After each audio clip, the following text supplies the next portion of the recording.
भेट मित्रो, त्या जागेवरती मला कॉल आलेला आहे की पुणे स्टेशनच्या बाहेर बाबासाहेब आंबेडकरच्या पुतळ्यासमोर आणि ससून हॉस्पिटलच्या बाहेर बस स्टॉपला बस स्टॉपवरती पब्लिक दाखवा एक मिनिट. या जागेवरती एक बेवारस बाबा थंडीमध्ये कुरकुरत पडलेला आहे. त्याचा जीव वाचवणं खूप महत्त्वाचं आहे. त्यामुळे मित्रो, या जागेवरती त्यांनी समाजानं बोलवल्याप्रमाणे या जागेवरती मी आलेलो आहे.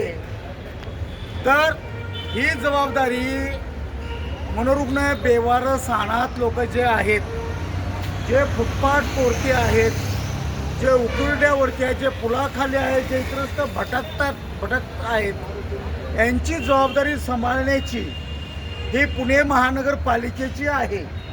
यांना सांभाळण्याची जबाबदारी ही समाज कल्याण आयुक्तालयाची आहे. ही जबाबदारी पुणे जिल्हाधिकारी साहेबांची आहे.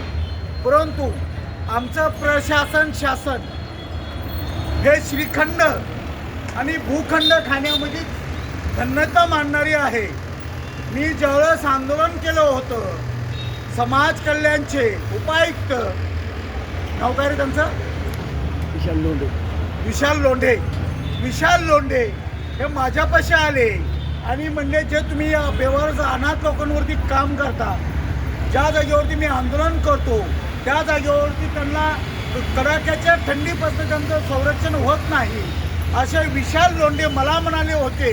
तेव्हा विशालजीला माझं समाज कल्याण उपायुक्तांना माझा प्रश्न आहे की हे आता बेवारस पडलेले आहेत, जे उन्हामध्ये थंडीमुळे कडकडत आहेत, त्यांच्या अंगावरती पांघरायला सामान नाही आहे, वस्तू नाही आहेत, नाही आहेत, तेव्हा तुम्हाला तुमच्या घरामधनं आणायला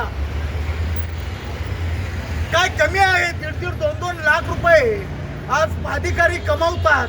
तर ह्या लोकांना सांभाळणार कोण?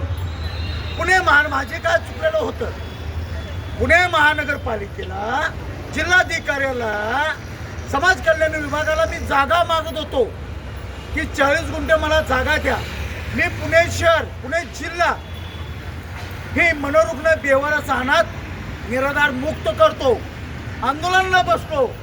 परंतु या जागेवरील जातीवादी असलेलं प्रशासन अधिकारी यांनी माझं आंदोलन चिरडून टाकलं.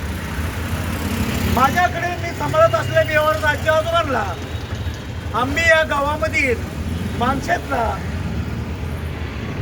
जनसेवा फाउंडेशनमध्ये दाखल केलेला आहे, ज्यांना ज्या जागेवरती त्रासदायक ठरतं आहे.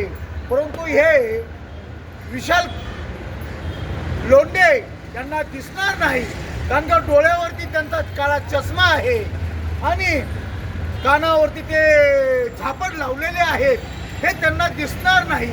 यांची पहिल्यांदा तुम्ही व्यवस्था करताय का? तुम्ही देखील भूखंड आणि श्रीखंड आणि अधिकाऱ्यांकडनं होत असलेल्या कामामध्ये कमिशन घ्यायला फक्त धन्यता मागणार. पुणे शहर जर मुक्त करायचं असेल तर तुम्ही मला 5 एकर जमीन द्या. मी तुम्हाला जमीन फुकट मागत नाही. तुमचे माझ्यावर उपकार नकोय. महाराष्ट्र शासनाच्या तिजोरीमध्ये महसूल वाढावा म्हणून तुम्ही फक्त मला शब्द मांडा की दादा एवढे लाख रुपये तुम्ही मला ह्या 5 एकर जमिनीसाठी डिपॉझिट द्या. हा दादा गायकवाड जय मौलाना बाबासाहेबांच्या रक्ताच्या पिल्लांना जर नाही दिलं तर बोला. जर तुम्ही म्हणलं दादा एवढे तुम्ही महिन्याला रक्कम द्या, हा दादा देणार. बाबासाहेबांचं रक्त नाहीये, अरे नाही रे, मी सांभाळतो. तेव्हा मित्रो, हा व्हिडिओ जास्तीत जास्त शेअर करा, लाईक करा, सबस्क्राईब करा. जय भीम. बाबांना मी आता लवकरच काही पुढील याच्यासाठी मी हालचाल करतो. त्याचा जीव वाचणं महत्त्वाचं आहे. जय भीम, जय शिवराय, जय लहुजी.